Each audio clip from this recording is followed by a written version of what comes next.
1967 was the year a fairy tale came true. Celtic, a homegrown side from the east end of Glasgow, qualified for the European Cup for the first time and beat Inter Milan, the costliest team in Europe. They were the first British team ever to reach the final. At home, they coupled victory in Europe with something no previous winner of the European Cup had ever achieved: a grand slam of victories in their national cup and league competitions in the same season. In passing, they also lifted the only two remaining Scottish trophies, the League Cup and the Glasgow Cup.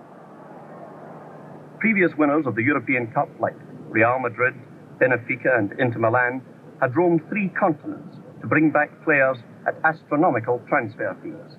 Of Celtic's first team pool of 16 players, 12 were reared by Celtic, and the other 4 came from the Glasgow region, and in total cost a mere £65,000.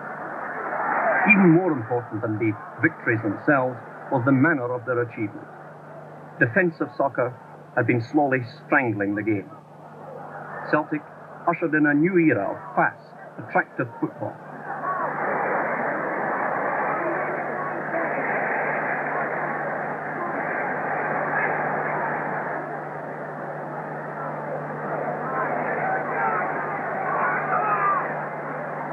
And gave the fans what they came to see: goals. 200 in a season.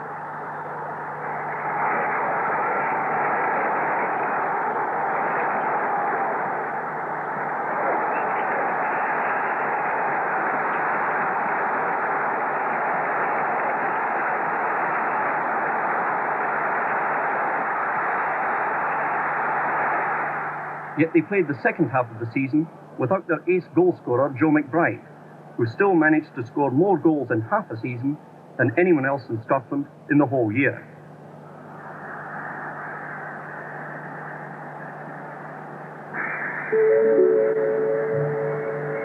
What is the secret of this remarkable team and their support?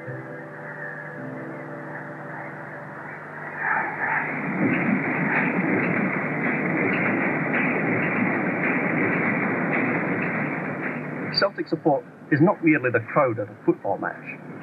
The club newspaper, the Celtic View, sells over 30,000 copies a week and is sent all over the world to supporters abroad who may have only childhood memories of a green and white jersey and a few fading photographs to sustain them. Yet still they listen on shortwave radio for news of the Celtic score, and still letters home begin: "How the Celts do." There are teams in every continent named after Celtic and playing in green and white jerseys. There are Celtic supporters clubs all over the world. One in Kearney, New Jersey, recently invited Jimmy McGrory across as their guest of honour at their annual dinner, while American supporters like Jim Mullen often make the trip back to Glasgow for key games. In New York. But it's the home support that's the foundation of it all. Celtic are a Glasgow team, and Glaswegians take their football seriously. It's not just a game. It's their 90-minute revenge on the rest of the week. Glasgow, a divided city. A city which has imported Ireland's problems as well as its people. Celtic players have been of all religions and none. But the bulk of the support are still Catholics of by now distant Irish origin. The bond between Celtic and their support is a very special one. This Celtic Football Club, in which I have the great honour to be chairman, is much more than a football club. To a lot of people, it's been a way of life.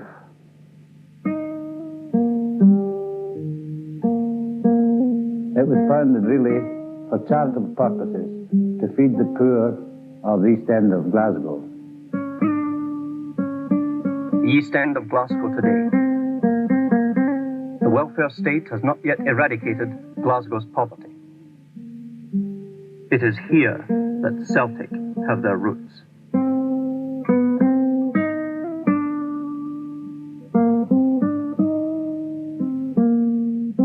this room that they were founded in 1888, as the circular said, to provide funds for the maintenance of dinner tables for our needy children in the missions of St. Mary's, Sacred Heart, and St. Michael's. The poverty of the 1880s was a poverty without hope.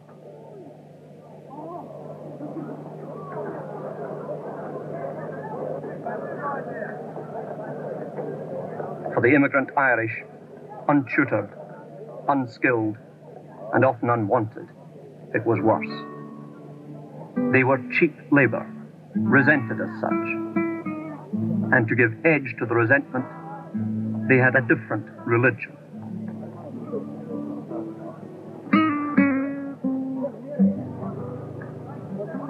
No welfare state, no unemployment relief. The only refuge, the pawnbroker, if you had anything left to pawn. And so it was that a local headmaster, Brother Walfrid, a Marist brother, founded Celtic. Celtic were an immediate success, Scottish Cup finalists in their first season. At matches involving Celtic, the gates doubled. Brother Walfrid had started more than he knew. Supporters' break clubs were formed, linked to temperance organisations, a practice which has long since discontinued. To captain that first Celtic team, he brought from the famous Renton Football Club James Kelly, the father of the present chairman. Also in the team, Willie Maley. Soon, Kelly was to become a director and later chairman, while Willie Maley became the club's manager for over half a century. In their 80 years, Celtic have had only 4 managers, all of them ex-players. Willie Maley was the boss right up till 1940, when he was succeeded by one of his former captains, Jimmy McStay, who was in turn succeeded in 1945 by yet another Celt who played under Maley, Jimmy McGrory. His rule lasted till 1965. McGrory's most successful team was the one which won the Coronation Cup in 1953 and went on to complete a League and Cup double in 1954. The captain? The present manager, Jock Stein. When I was here as a player, it wasn't a job to me. It was a place of enjoyment and a place that I enjoyed working in. And the directors of the club are people that I have known both as a player, as a coach, and now as a manager. And I look forward to working with these people. Celtic are now a large and successful club. But Brother Walfrid's aim in founding the club has never been lost sight of. Each year, more is given to charity than is distributed to directors and shareholders.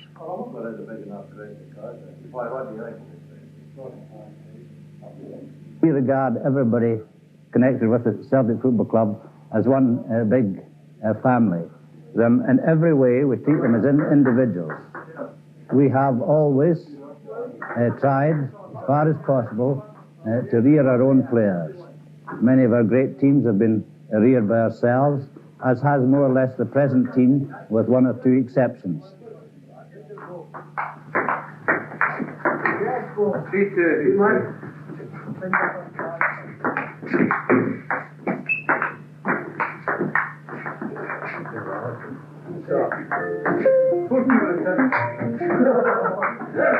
Assistant manager Sean Fallon is now the only Irishman at Parkhead.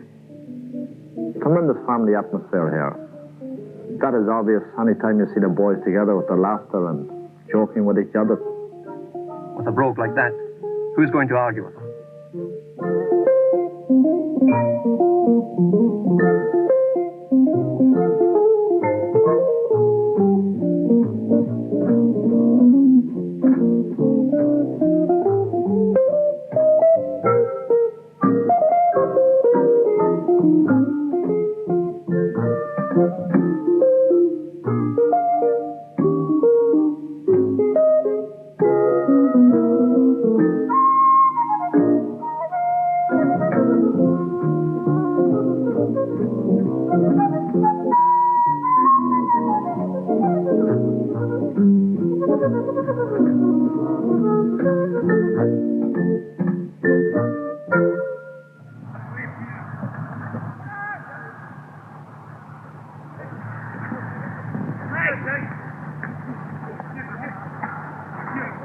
think when you bring in young boys such as we have playing for us at the moment, see them achieving manhood and see them playing for their country and bringing honour and distinction to their club, I think these are the things that give me great pleasure indeed. I would say that seeing these young fellas who more or less left school come in here, now they've all got families, and I would say quite secure for the rest of their life through their efforts on the playing field.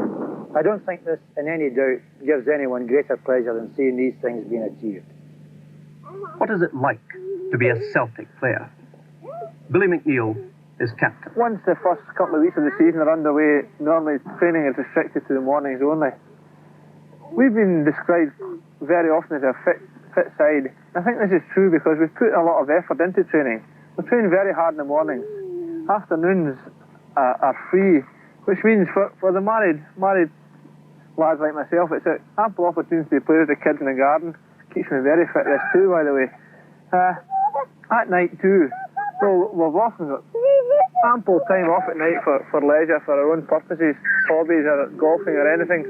But at the same time too, with the success of the team, we find that we've had more and more call on our services to present medals, to attend quiz shows, to even just to attend normal supporters function. This keeps us pretty well active in the nights, in the evenings too.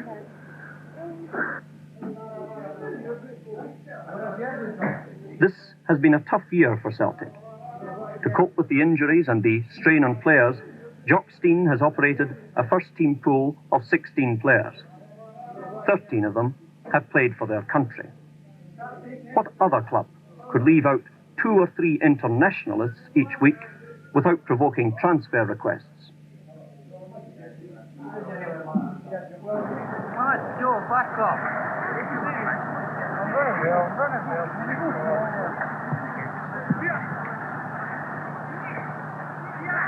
My injury has been a big disappointment to me, as everyone will gather, especially when the team are going so well this year. It looks like the boys will clear the boards.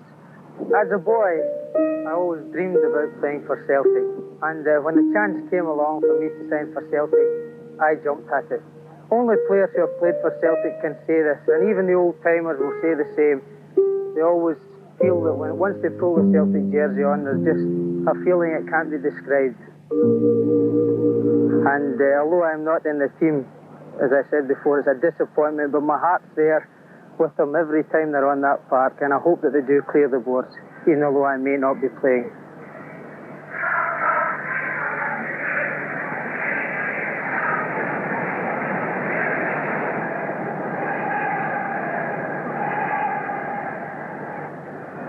Players and supporters alike feel part of this tradition. Schoolboys can recite the famous teams of the past like litanies. Half-back lines like Young, Loney and Hay. The sheet anchor of the side which won the league 6 times in a row between 1905 and 1910. Brilliant individuals like Jimmy Quinn and McMenemy. And of course, Patsy Gallagher, second from the right in the front row in a match against Ayr United in 1923, as his own playing days were drawing to a close. Some say he was the greatest inside forward they have ever seen. Comparing past with present is always impossible in sport. The greats of yesterday were good enough to be the best then, and who can ask more than that? Patsy Gallagher, to me, was one of the greatest footballers I ever saw. And just to recount, and one of the famous goals in my first cup final, 1925, Patsy Gallagher, he got a pass from Peter Wilson, and right on our own 18 yards line, and I'll guarantee that he beat about 5 men on the road and staggered. Every time he was tackled, he was down in the ground, he got up as quickly, and then inside the 6 yards line, he made a somersault and took the ball with him between his feet and into the net. McGrory himself is another Celtic legend, but we have a yardstick for his achievements. His record of 550 goals in first-class football has never been equalled. Many of them, like this one which set up the new record in 1935, were scored with his head. Yet he very nearly didn't come to Parkhead at all. Well, I said, there's one club I wouldn't like to go to, and that was Celtic. So I was only a young lad, and Celtic had Johnny Mackay, famous inside forward, as a reserve to Patsy Gallagher, so what chance had I of getting a game? But of course that didn't make any difference when they come and asked me to sign. I signed without any hesitation at all. In the same team as McGrory was one of the best-loved Celtic players of all time, goalkeeper John Thompson. He joined Celtic in 1927, when he was only 18. He came from Wellesley in Fife. By the time he was 21, he had established himself as Scotland's national goalkeeper. One chronicler claims he had the spring of a jaguar and the effortless grace of a skimming swallow. Some of his saves are still talked of. He seemed to be able to change the direction of his dive in mid-air. In 1928, in the Glasgow Cup final, he defied Queen's Park almost single-handed, and Celtic won 2-0. Songs have been written about him. Yet John Thompson, like so many others from Sonny Jim Young at the turn of the century to Jock Stein and many of the present team, was neither Irish nor Catholic. Celtic have never cared what a player's religion was, providing he had the ability and character to play for Celtic.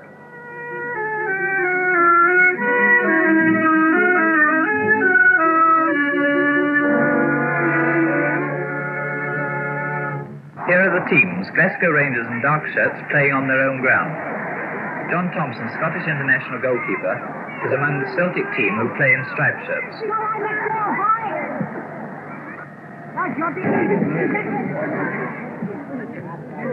Celtic fielded John Thompson, Cook and McGonigal, Wilson, McStay and Geekins, R. Thompson and A. Thompson, McGrory, Scarf and Napier. Rangers, Dawson, Gray and Macaulay, Meikle John, Simpson and Brown, Fleming and Marshall, English, McPhail and Morton. Famous names in both teams, but for the 75,000 crowd, it was a dull game.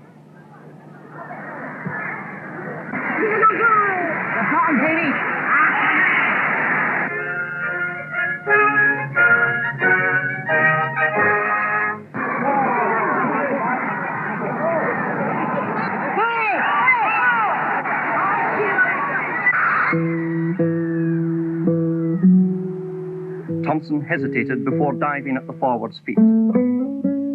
6 hours later, he died in the Victoria Infirmary. He was only 23.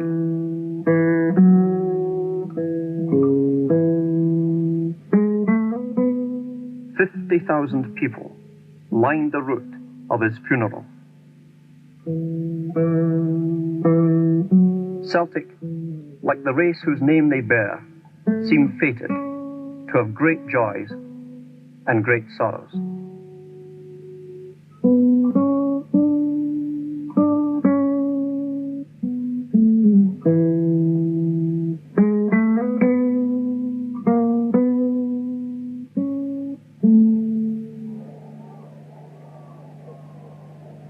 There are happier memorials too.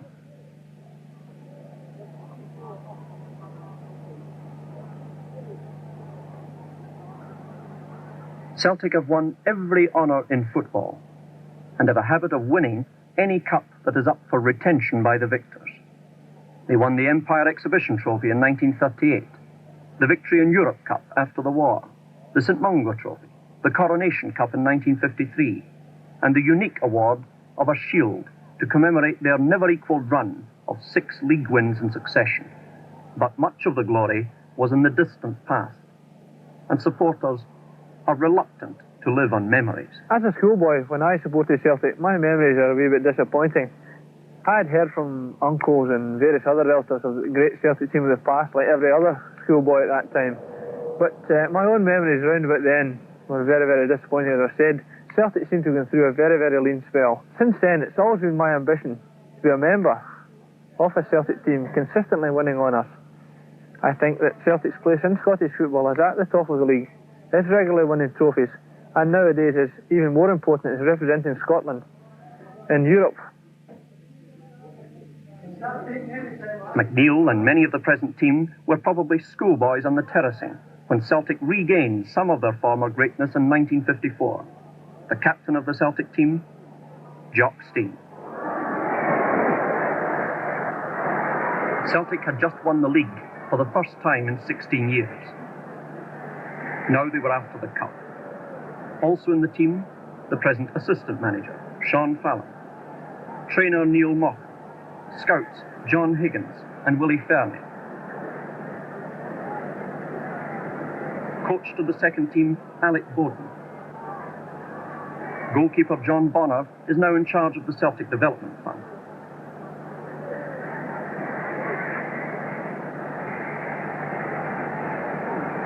And another great Celt in that tradition of brilliant individualists that stretches from Patsy Gallagher right to Jimmy Johnson today, Charlie Tully.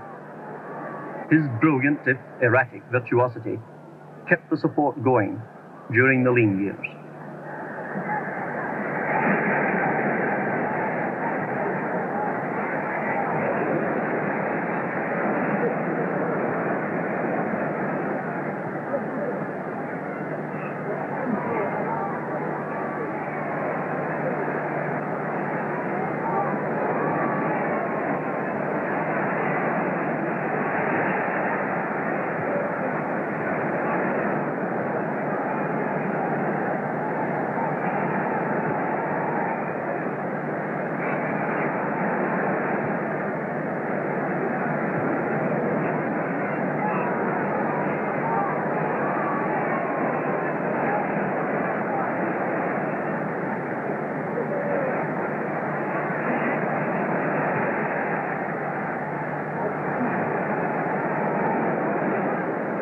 Sean Fallon's goal made it 2-1, and Celtic completed a League and Cup double.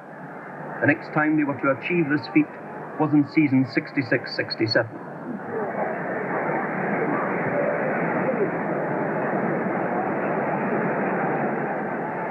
The then captain is now manager, Jock Stein. Even as a player, Stein was a strategist rather than a brilliant individualist. The 4-2-4 that we've been playing. You know, the main idea as well of it is to try and create space for ourselves. For the second year running, Jock Stein has been named Britain's Manager of the Year. We all know that you've got to play the game in space. So it's up to each individual player, not necessarily on the ball, off the ball or otherwise, to make room for somebody else who's coming into the space to use it. We know normally our midfield men, Bobby and Bertie. So these are the men here we want to get playing. So these men here have got to make space by attracting men to take them away to allow them to get playing.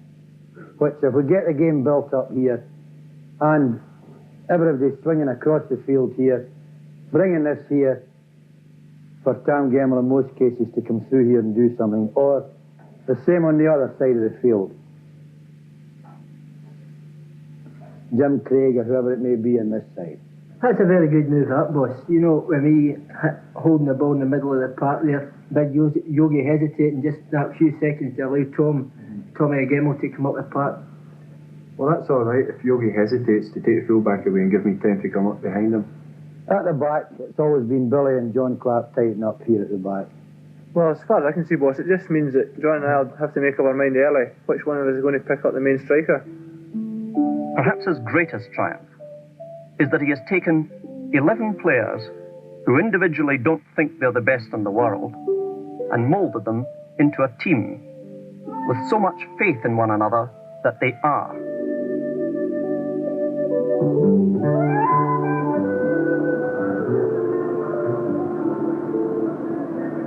For goalkeeper Simpson too, a dream year.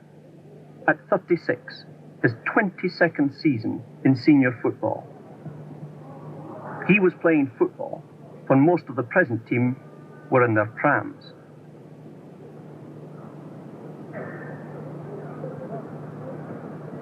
The support, the tradition, the atmosphere all help, but it's the dedicated professionalism of players and staff that win the matches.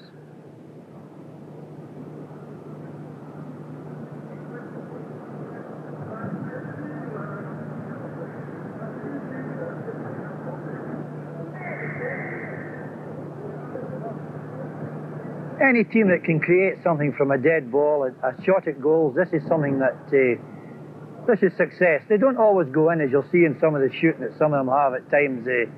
We're a bit annoyed ourselves at it. But if you never try anything, you never succeed. But it can pay important dividends.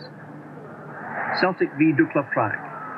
A free kick and a goal to make it 3-1, enough to see them through the return leg in Prague and so become the first British team ever to reach the final of the European Cup.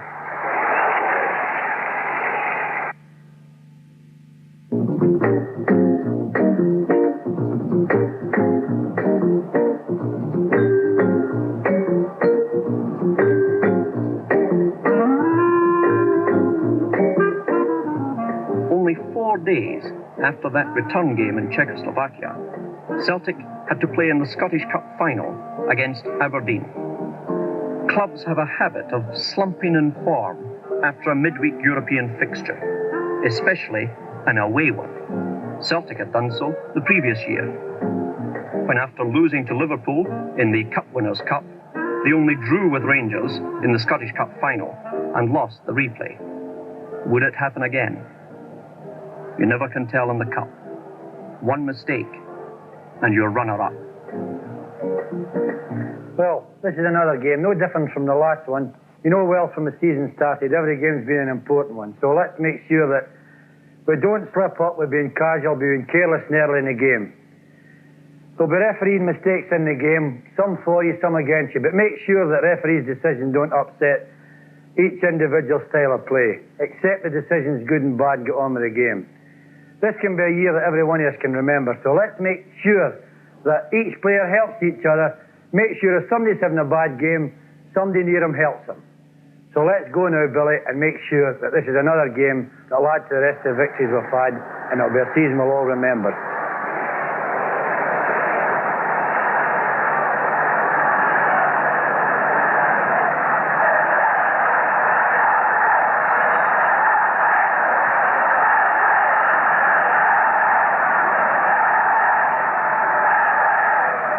The strain on the players after 60 competitive games that season must have been immense.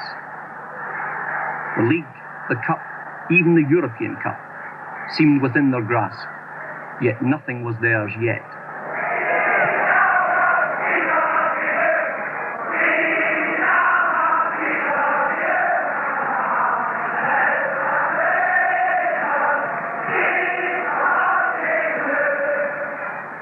The 126,000 crowd were in fine voice.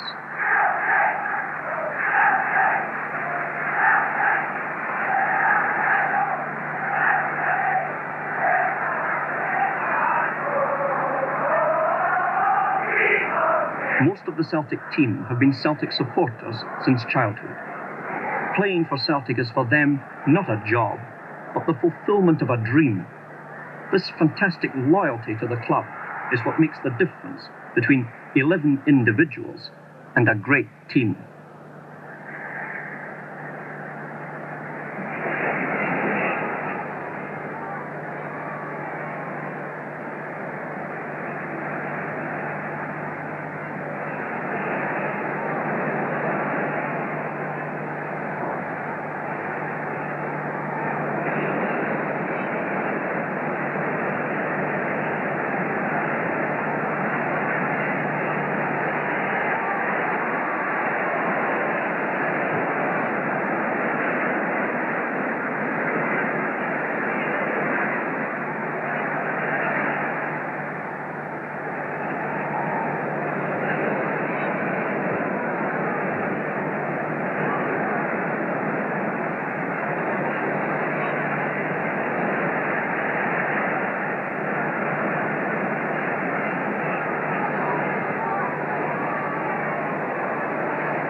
rights had been bought only a few months previously, just before Joe McBride was injured. He was paying dividends, and well on his way to a Scottish Cup and League medal, and the prospect of playing in the final of the European Cup.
20 minutes after the end of the game, not a soul had left the ground, waiting in vain to greet their heroes.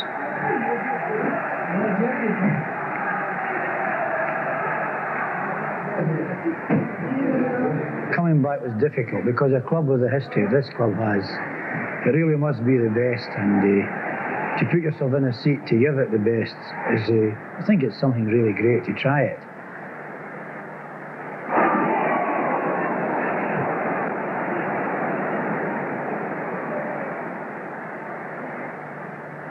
Well, I always felt that this would be a challenge worthwhile doing, more particularly as the players that I had brought more or less to the club in some respect, the McNeils, the Murdochs, the Alds, many of the other boys who came in here nothing at all. I was coming back to work alongside them, and I felt that together we could do something to make the club great again.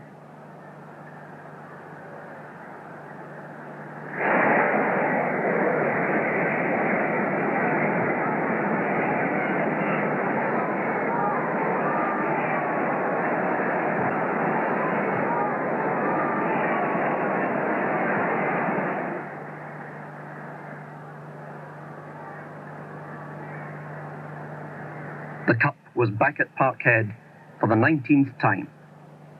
Now for the league. Celtic v Rangers. The most crucial encounter between the two clubs in years. James Bond, alias Sean Connery, was there. Celtic had faltered against Dundee United in midweek, and now only a week after the Cup final, they were facing their old rivals. Probably only one man in the crowd wasn't concerned with the ancient rivalry between Celtic and Rangers.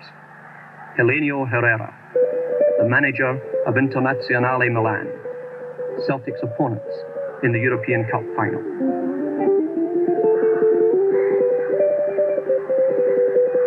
But for everybody else, this was a game which could decide the Scottish League. Celtic needed 1 point from their last two games to clinch the title. Rangers were their closest challengers. Not that an old firm game needs any added excitement. They are seldom great football games. Too much is at stake. Even the supporters go home exhausted. The teams had met 3 times already this season, and Celtic had won each game. But this is a match which has a habit of running counter to form. 10 years previously, as rank outsiders, Celtic had beaten Rangers 7-1 in the final of the League Cup. A result as isolated as it was spectacular. But Celtic supporters have never allowed Rangers to forget it.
Rangers' first goal was a winner all the way. Had Celtic taken on too much? Were they losing form just when the league looked within their grasp?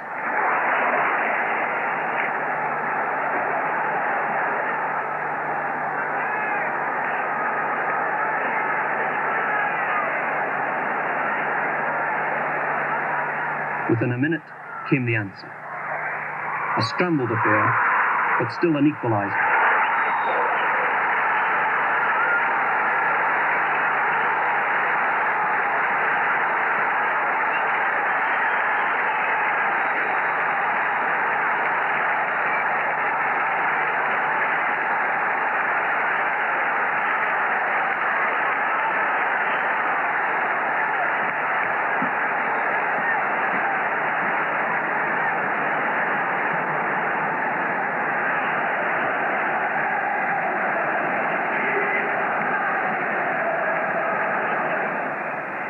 Half-time, 1 each.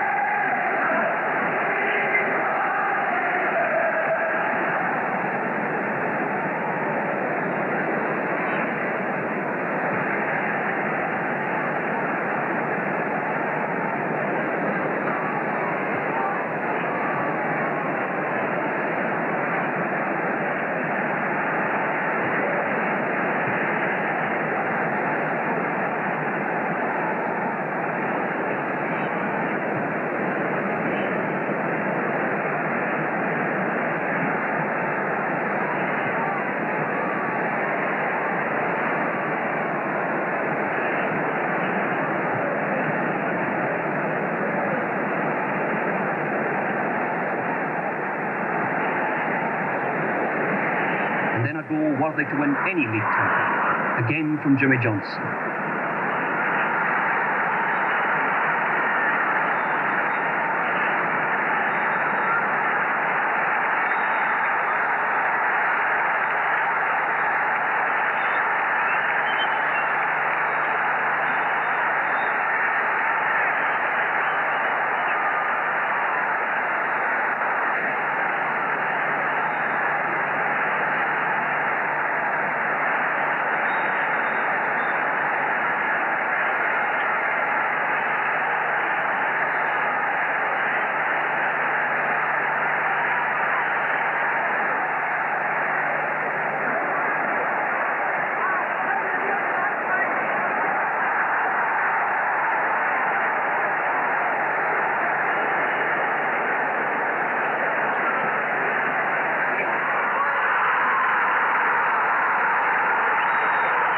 Rangers snatched an equaliser, but the league was won. Seldom can both sets of supporters have left the ground so happy. A draw saved Rangers' honour, but it gave Celtic the league.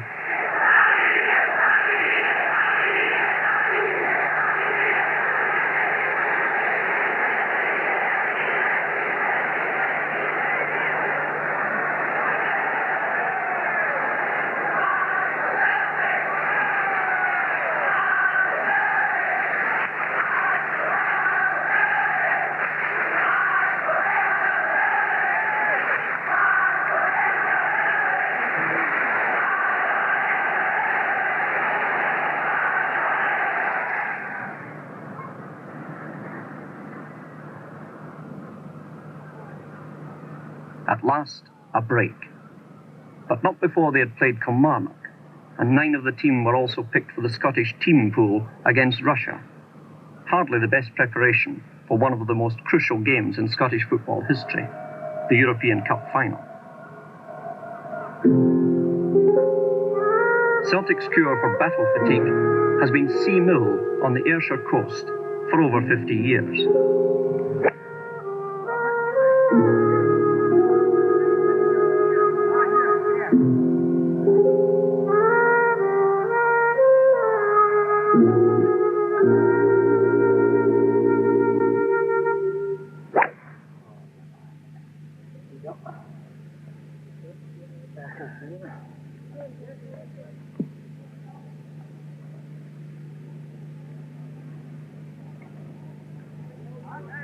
But in the mornings, it's back to hard work. What's the tip from the let go? Oh, no, Peter, you've lost it. What do you get? Just leave it back. Oh, I gave you the last one. What did you do there? Leave it, man, leave it. Shoot it, go.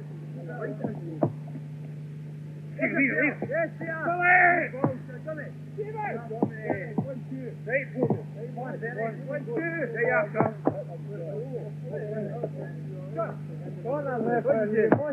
Sharpen up the shooting. An awkward bouncing ball or a rebound might give the chance of a goal in the European Cup final.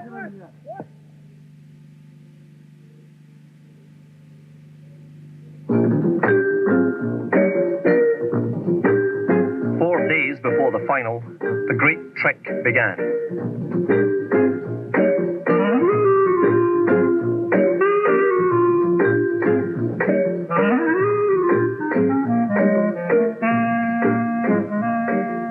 At dawn on Sunday, the Celtic of cars and buses started the long drive to Lisbon.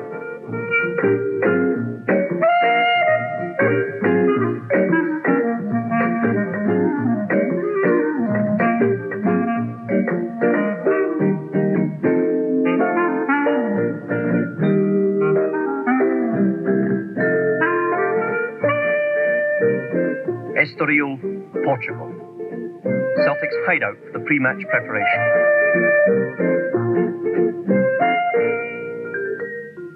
Green and white.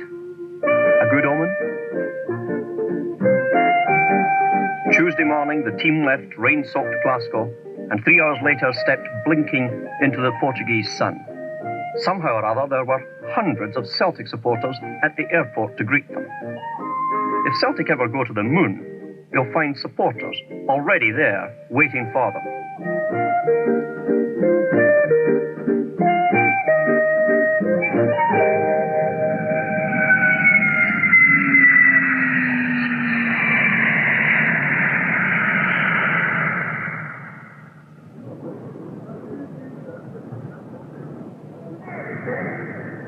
A visit to the National Stadium. This is where it would all happen.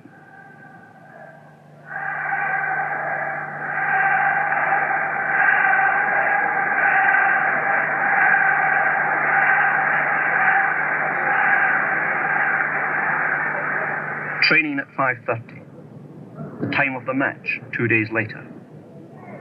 To get used to the heat. Inter Milan would have no worries on that score.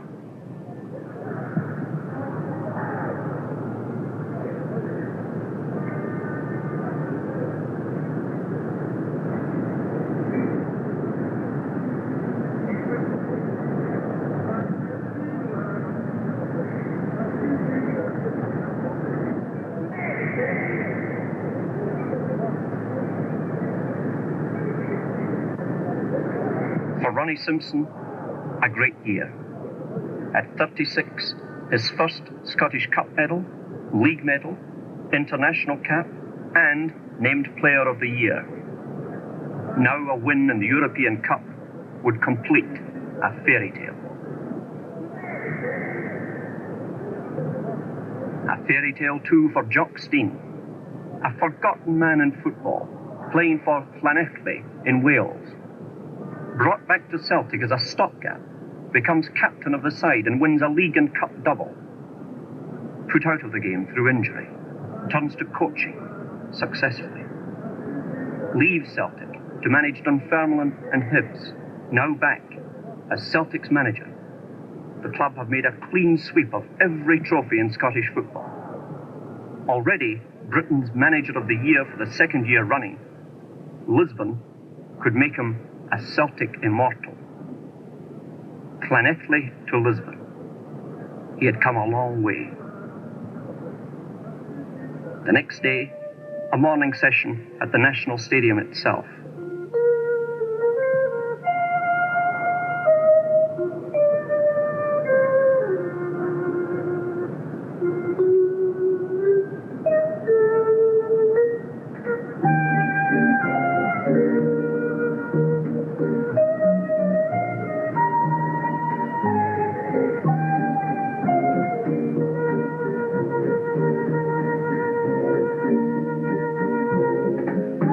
Inter Milan. Watch.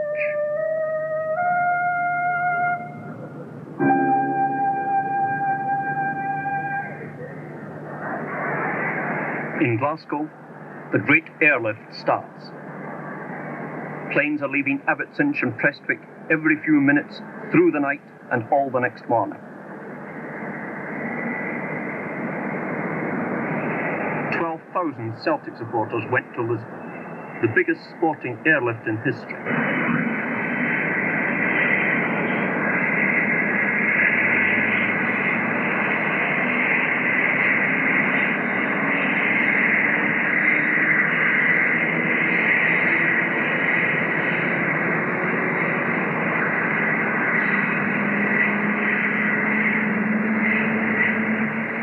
Brother Walford would have smiled.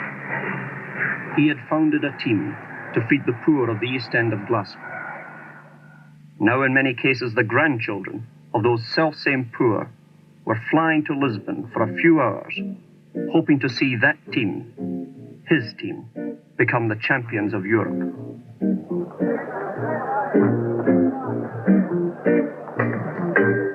The Celticade arrives in Lisbon, most of it.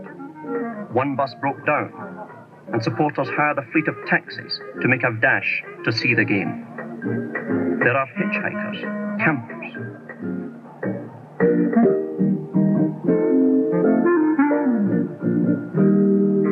The Portuguese take them to their hearts.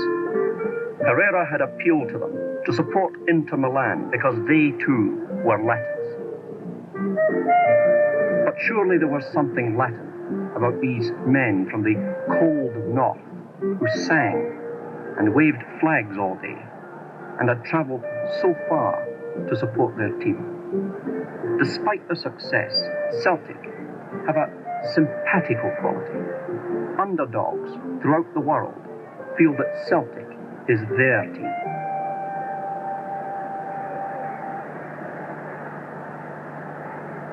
If faith and hope could win football matches, Inter Milan might as well have stayed at home. This was something of a crusade, a pilgrimage.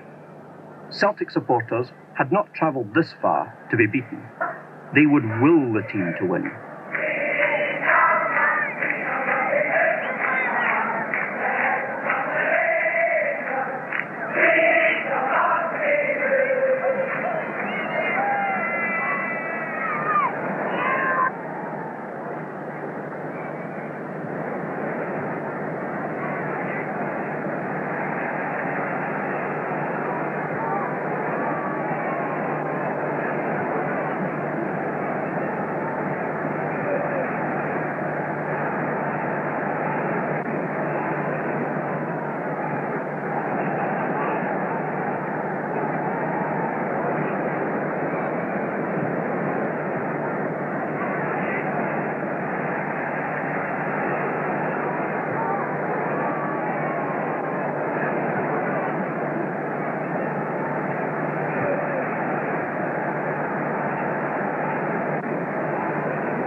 Years previously, Celtic had been the first club in Scotland to win 4 major trophies in a season. Surely this was the year for them to win 5. And it was a brand new trophy too, the sort that Celtic usually win. This was their first time in the European Cup, and Celtic are famous first-timers. There were all sorts of reasons why Celtic were bound to win, if only fairy tales came true.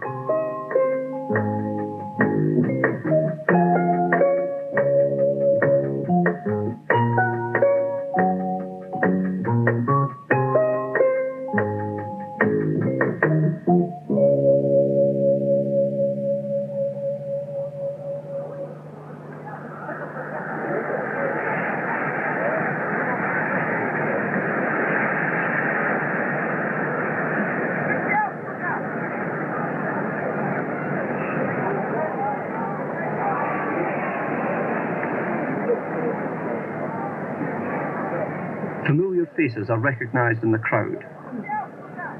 It seemed as though every family had a representative there for this great occasion in the folk history of Glasgow. All the planning, training, coaching, hoping was over. 90 minutes of football.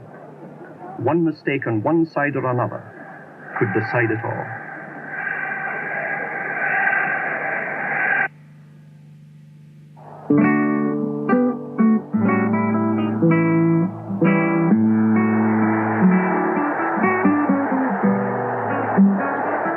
Some of the Celtic players were singing as they came on the field. The homegrown side from the east end of Glasgow against the costliest team in Europe. Celtic competing for the first time versus Inter Milan, who had already won the trophy twice.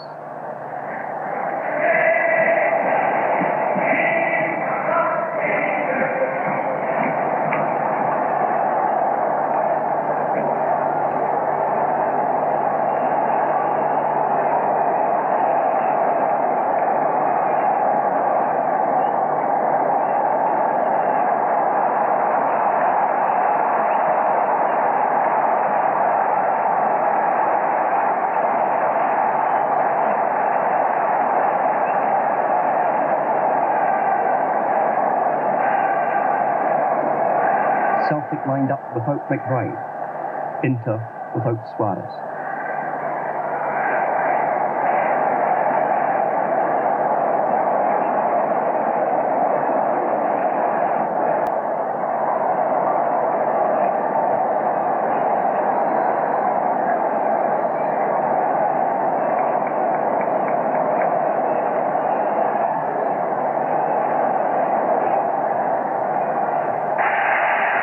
Personally, I'd be worried there wasn't a certain amount of tension before a game. Tension is a good thing. It gets you built up for the occasion.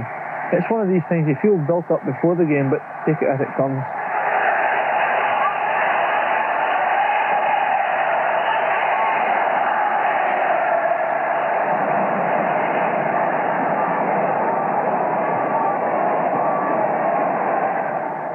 Well, there goes the start. This is the moment we've all been waiting for. I've never seen the team better prepared, so let's hope the right result comes our way.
Well, we've made a great start to the game. This is what we wanted, to have the Italian team working hard.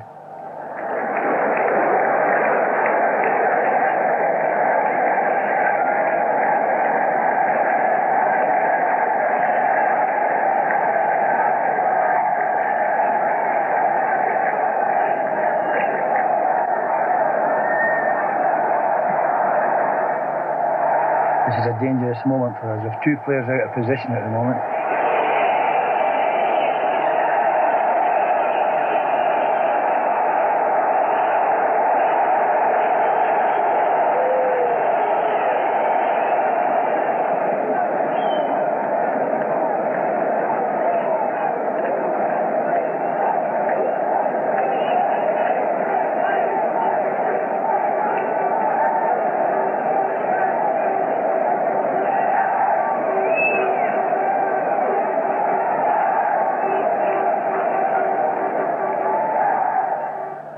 This is a vital moment for us. A goal lost here against a team defensive such as the Italians are, very dangerous indeed.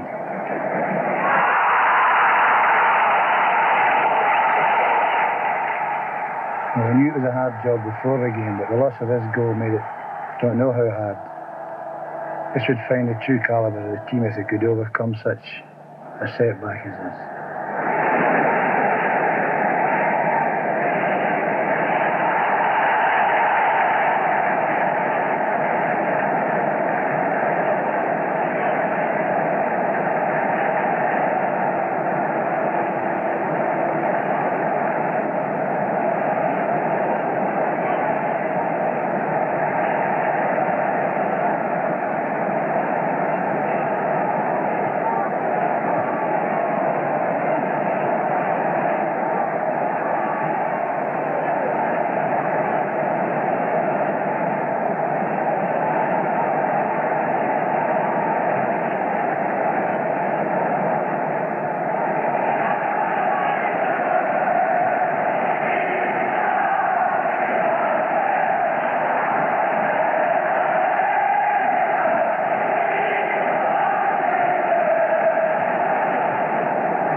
Despite the score, this was becoming a moral victory for Celtic.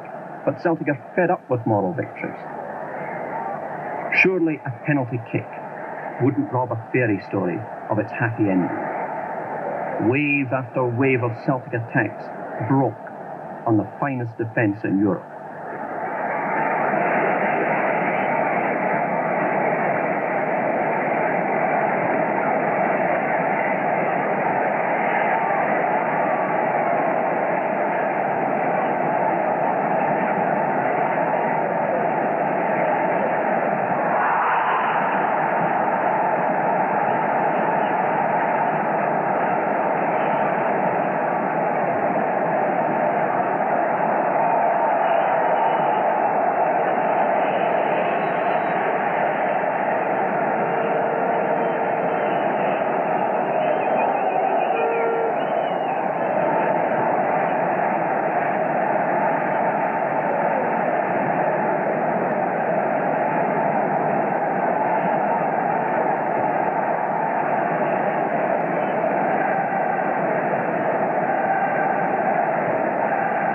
Playing into a packed defence such as this can be heartbreaking for any team, but only more care in the final pass can get the real reward.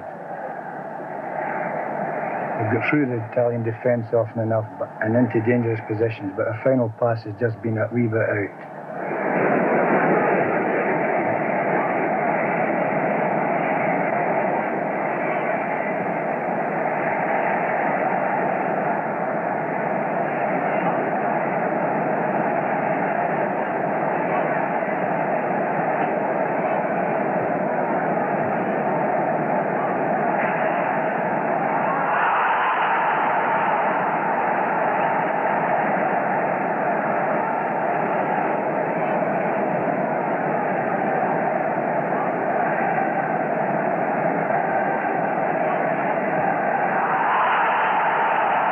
Goals don't come easily against a defence of this calibre.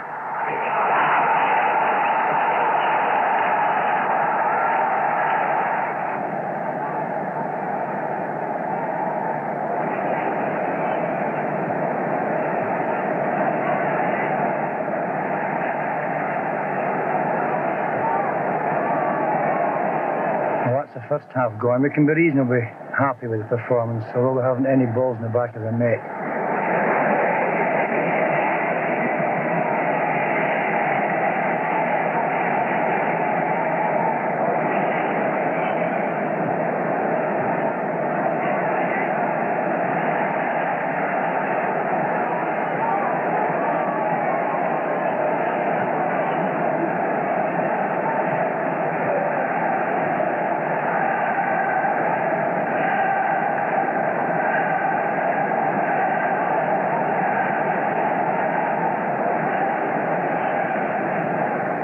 The only thing that worries is if they play too long without getting a goal, they may get dispirited. But we feel we're getting on top of the Italians.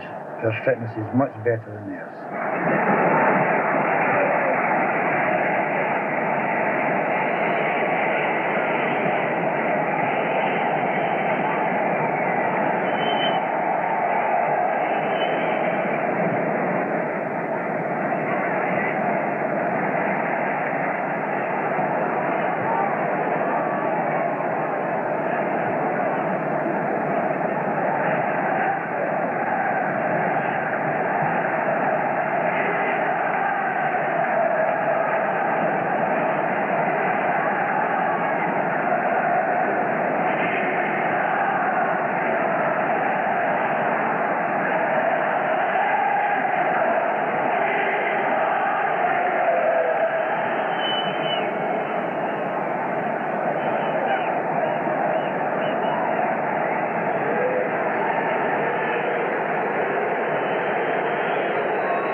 That was an instance where a man shooting for goal had a better view of the goal and the ball was well on target. Let's hope we get 2 or 3 more like that.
At this stage, some desperation was creeping into our play and a goal was badly needed.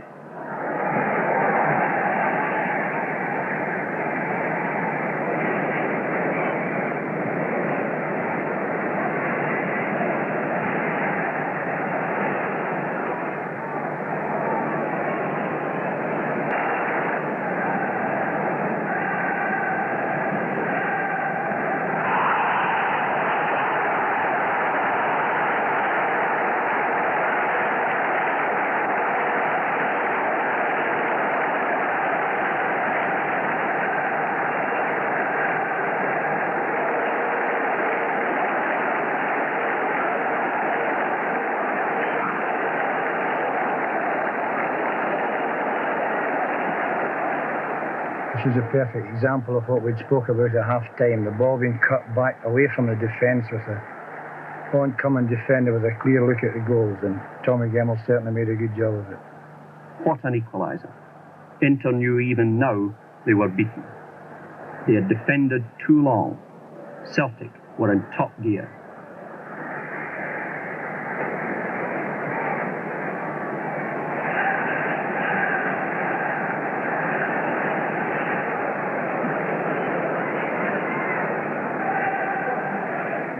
The thoughts were now, keep the pace of the game going quick. Don't slow it down. This would only be to the Italian team's advantage to slow the game down, as they were hopelessly unfit compared with their players.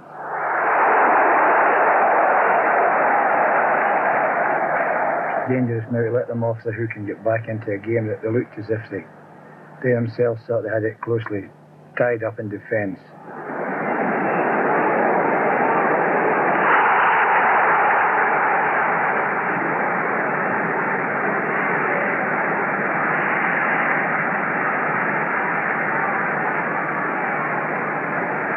Another instance of a defender getting more of the goal to shoot at.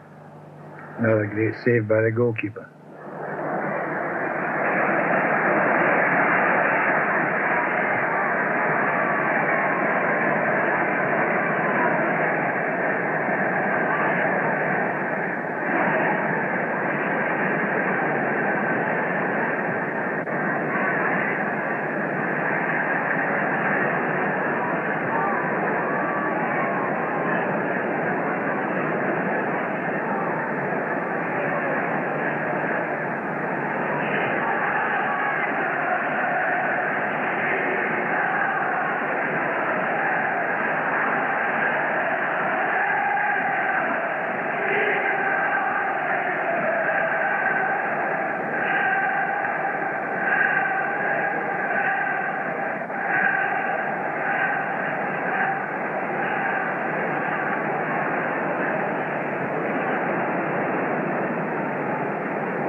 It was important at this stage of the game, even if we achieved nothing other than keeping the Inter Milan team working hard, that we were bound to come out on top, even if it went to extra time.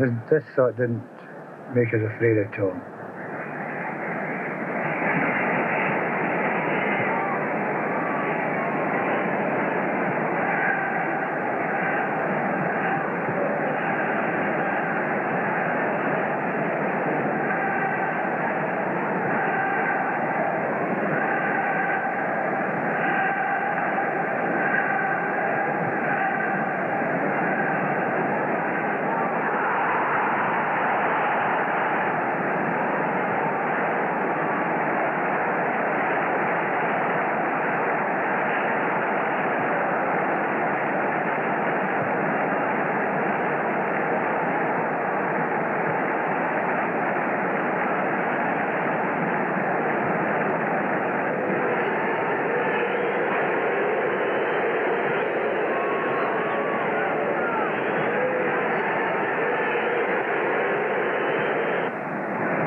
All we had to do was still to continue to work hard and keep them going.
Well, that's the one we've been waiting for, and I don't honestly think that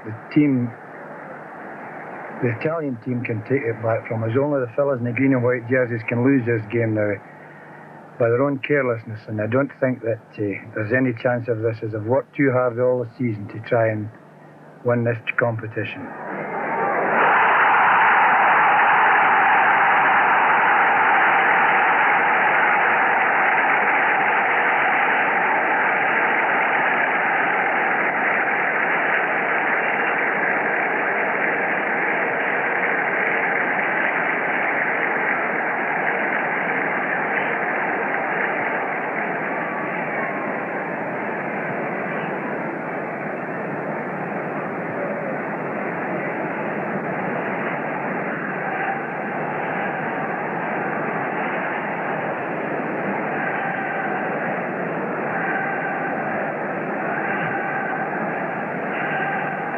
Saturday in this particular match has stood between us and a big score.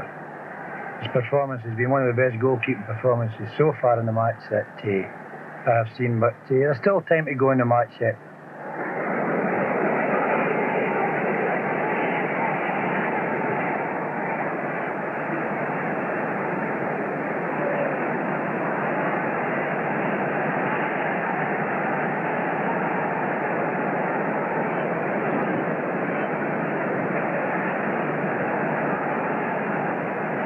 2 minutes to go.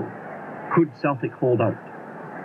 The support massed at the moat, which some optimists had hoped would keep them off the field. Then the final whistle.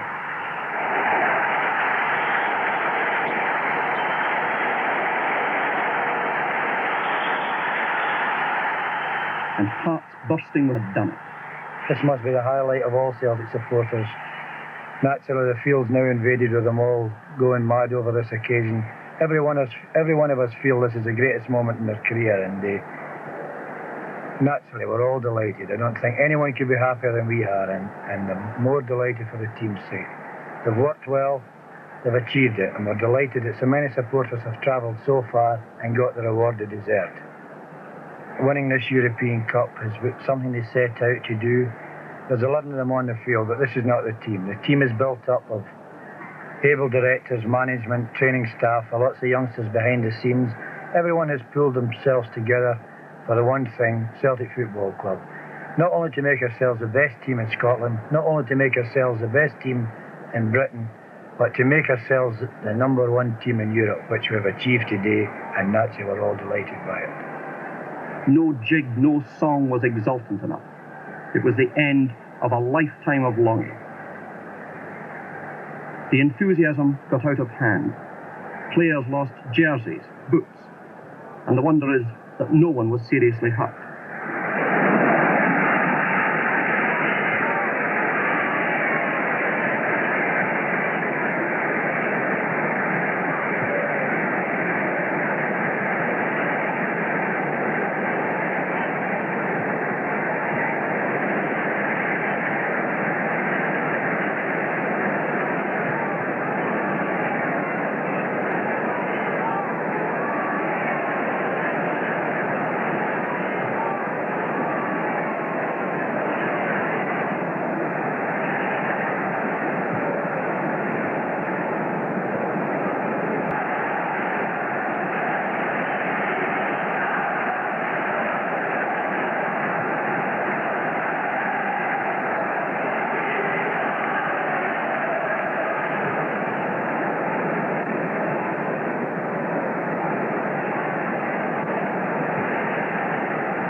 It was a turning point in the history of football. 80 years ago, the first Celtic team had stunned Scotland with their new style of play. Now their successors electrified Europe with fast, attractive football. And it was a typical Celtic victory, coming from behind, against the odds. It still hadn't registered. They were champions of Europe. No need to look back anymore. This is the greatest moment in 80 wonderful years.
story is not yet complete.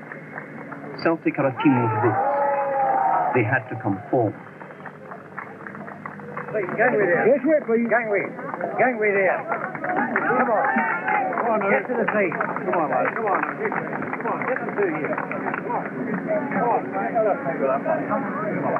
Over here. Over it. This way, please. This way.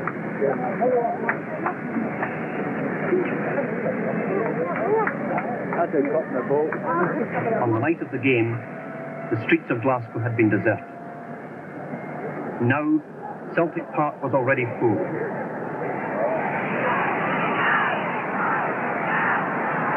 The old who had seen the great days and wondered if they would ever return.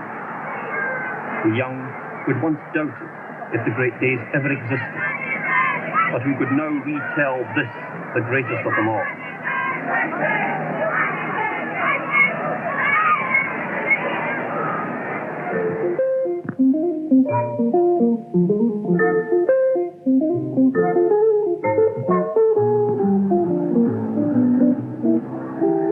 Even outside the city, clusters of people stopped to cheer the bus as it made its way from the airport to the city centre. The streets were thronged with people, 200,000 of them. Celtic's victory united Glasgow as no other event had ever done. That night, everyone was a Glasgow nationalist.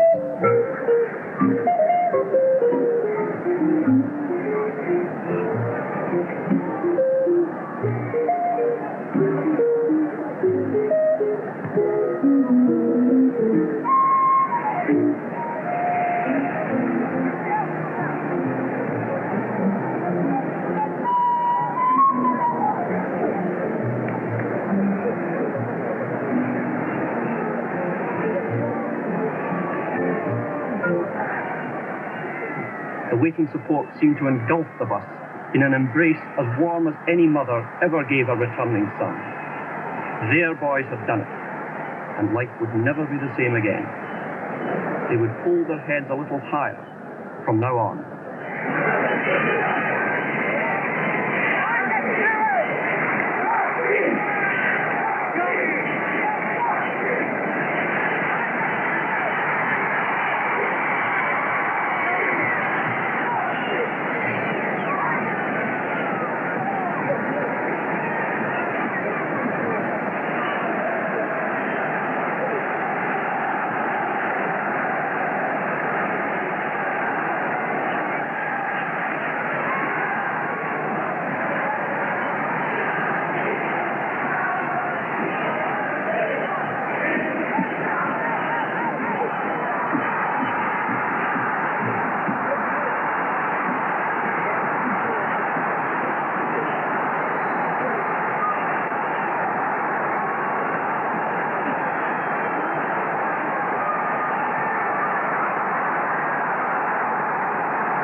In 1892, Celtic had built a stadium for 70,000 people when the biggest gate in football was only 10,000. The centre spot was turf cut that morning in Donegal. It had been nicknamed Paradise. How it deserved that name that night. Paradise in Kerrydale Street.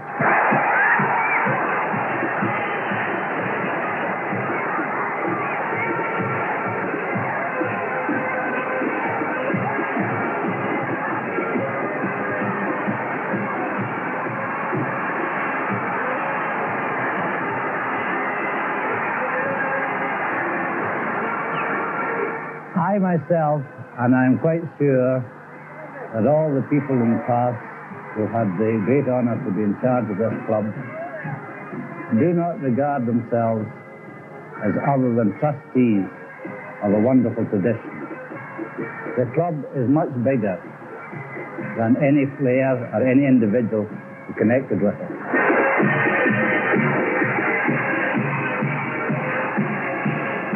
"80 years ago, James Kelly left the famous Renton to take his chance with the new club, Celtic. Now his son, Chairman Bob Kelly, put the European Cup in the place that somehow had been waiting for it ever since.